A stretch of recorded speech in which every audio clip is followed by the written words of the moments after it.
I once heard you say that those of us who pushed against then President George Bush did more to help him get reelected than anything. Because attention to a subject is attention to a subject. Because there's no such thing as no. You cast your vibrational votes with your attention to a subject. Yeah. Wanted or not wanted.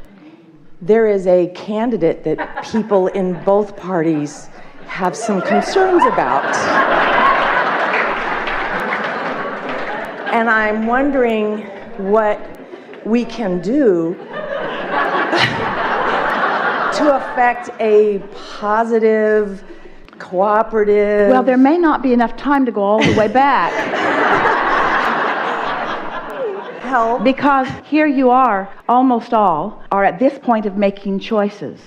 At this point of a manifestation from which you are trying to choose. And forgetting all of the thoughts that have come before. And so we had this conversation earlier. You got to go back over there and then make your way back here before you can find alignment with who you are. There is not a more divisive topic that you could bring to the forum. Sure. So how do you find alignment in the midst of divisiveness? How do you come into alignment with this long, and we're not just talking about you and the conversation that brings you to this conversation, we're talking about all that has come before. Is it about unraveling and undoing? Certainly not. We just had that conversation. You can't go back, you can't undo. So you stand where you are. You stand where you are, but where are you standing? And this is going to help you a lot. We're asking the question, where are you standing on the continuum of thoughts turning to things? Where are you standing?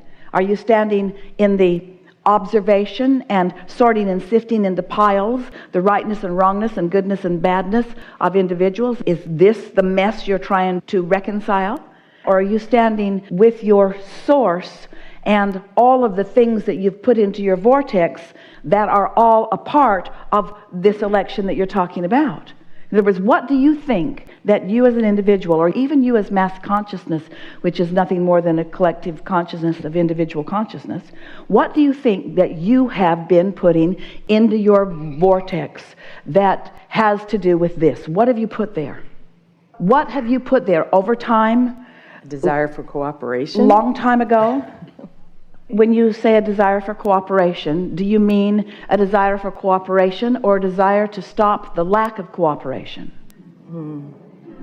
Because that's where you're debating it out here. Again, we want to remind you, woman wants to have $100,000 so that she can begin her journey. You want to have an election so that you can begin your journey. And you all have a different idea of the election and the way you want it to turn out and the journey that you want to have. But there's a lot more that happened before you got here. And if you could start over here, you might discover that there are ways for you to have what you want regardless of what happens here. In fact, we would go so far as to say what happens here is irrelevant to what happens to you.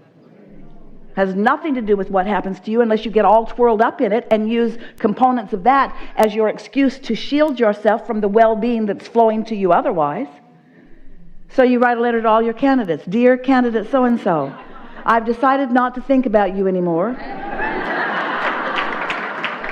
So you can stop spending all the money on all of the advertising, because when I think about you, I block my own well-being. I do not see you as the path to my well-being, no matter what you say. You are not the path to my well-being. You are, in fact, a prohibitor of my well-being these days. So what is in your vortex that has to do with that? What have you put there? Contrast, such a good thing, and variety, and intelligence, and experience, and variety of experience, and personal experience, and willingness to perform in the system, and awareness of a global experience, awareness of humanity, awareness of the potential of joyful life experience. Through the life that you have lived, what has someone's rudeness to you caused you to desire? Harmony. What does your exposure to music tell you about harmony. It requires lots of different notes. It requires lots of different balance. There are lots of ways to put the notes together, and there are lots of ways to put the rhythm of the notes together, and there are lots of pleasing results from the harmonic components.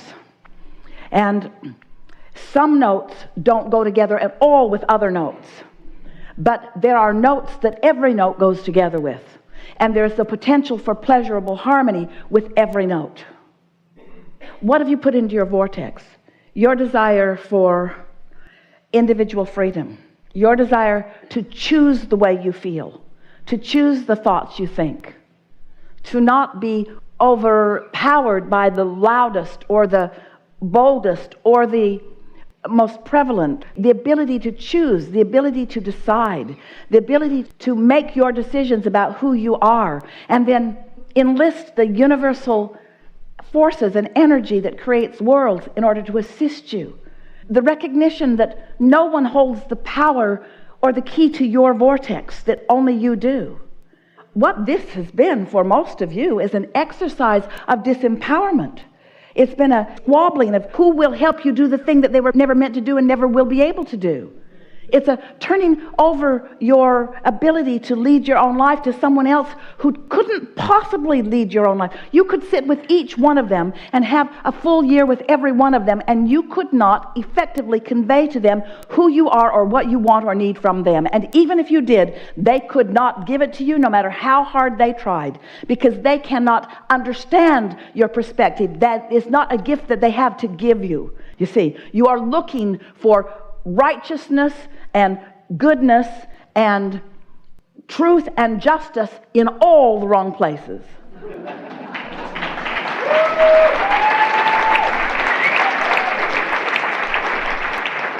So enjoy the game. Enjoy the game of it. Esther had the most remarkable experience. Some of you heard it because we've been talking about it because it was so astonishing to her. But she was getting ready one morning, putting her makeup on, sitting at her dressing table, and she had her powder. It's a big jar, has a lid that twists off, and she picked up the lid to find the powder, and the lid was empty. And she thought, what happened to my powder? And it's heavy enough. What happened to my powder? It's not there. The dressing table's not very big. It was not there. And so she thought, oh, I hope it didn't come apart in my suitcase, because that's going to be a terrible mess. And she looked, and it wasn't in the suitcase. And so she got involved doing some other things, made the bed, and came back to her dressing table and sat down. And here's the lid, and here's the powder. They're not 3 inches apart. If Jerry had been there, she would have been certain he had been playing games with her. And so she said to us, once she sort of settled down a little bit, because it was shocking. She thought maybe she was crazy. We said to her, it wasn't where you expected it to be, and so you couldn't see it where it was, even though it was right there. And so it made Esther think a lot about beliefs that she holds that keep her from seeing things that are right there. So you get fixated on the negative aspects of something, and it prevents you from ever seeing any positive aspects, even though there may be some.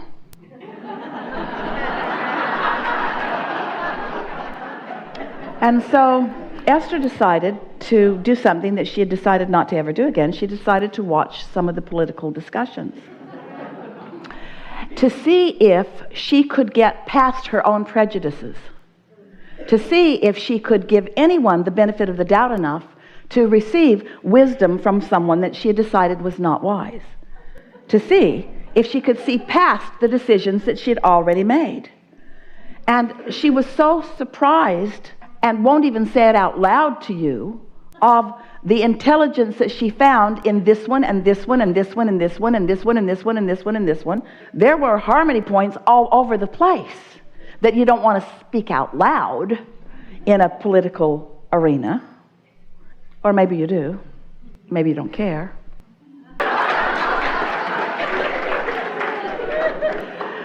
So what it comes down to is you have a point of attraction, and your point of attraction is showing you what it is at all times. And as a mass consciousness, you have created something that now a lot of you are complaining about. And we don't think that it's too different from what's going on in your individual lives. You create things and then you complain about them. And it's time to no longer create them. It isn't that you want to stop complaining, because that would mean no longer enjoy the contrast, but accept your point of attraction and stop trying to make the way you feel someone else's fault. When you take responsibility for how you're feeling, then you have the benefit of moving yourself into harmony with what you really feel and what you really know. And when you do that, you will have that harmonic political process that you all right now feel so desperately that you are in need of. Imagine a room full of talented, wise beings who are aware of and interested in whatever they might do for the good of the whole, who are individually in such alignment with who they really are that they are in the receiving mode, dancing together, inspired together, thinking together, cooperating together, finding harmony of one another. Because it can be that way. You can imagine it and make it be, but you can't condemn what is and ever bring that to reality. You can't continue to look at what is and flail about in your discomfort of what it's all come to and cause it to come to something different than what you are looking at, you see. And so many of you have wisely just withdrawn your attention from it. It's not even a self-saving mechanism. It's an intuitive understanding that my attention here in the way it is being commanded is of no value to the whole. But if you're wanting to be of help to anything, no matter how close up it is to you or how far away it is to you, get into the receiving mode and give yourself the permission to find a positive aspect on somebody on the other side of the political spectrum. Because until you do that, you will never be in harmony with your inner being who loves them all, you see. And this is the point where Esther says, Abraham, you need more information. You need more information. We want to say we have all of the information. And you cannot come into harmony with your power or with who you are as long as you're pushing against anything. So just start deciding what you're for and start listening for evidence of that. And what you'll begin to notice is, in many cases, they start to sound like one another. No matter how far apart they are in their political views, they begin to start reflecting the sentiment of one another.